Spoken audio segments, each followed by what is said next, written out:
Hello, hello, hello mga lods! Ayan, samahan niyo po akong gumawa ng napaka-fresh at healthy na fruit juice.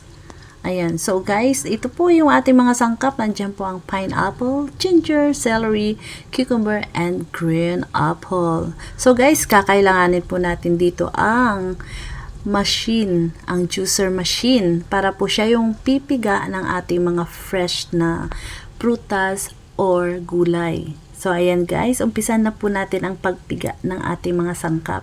So, ayan guys, dire-diretsuhin lang po ang pagpiga, ang paglagay ng mga sangkap sa machine. Ayan, hanggang sa matapos lahat.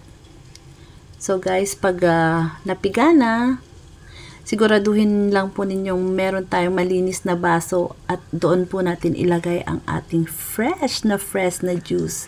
Ayan guys, sigurado po akong hindi kayo magsisisi dahil masarap po itong juice na to. At marami pong benefits sa ating katawan itong juice na to. So guys, huwag nyo pong kakaligtaan, lagyan po natin ng half na lime.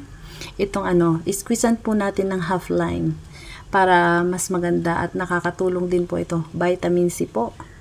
Ayan guys. So sana ay nagustuhan nyo at nakakuha kayo ng mga tips para sa paggawa ng mga fresh na juice.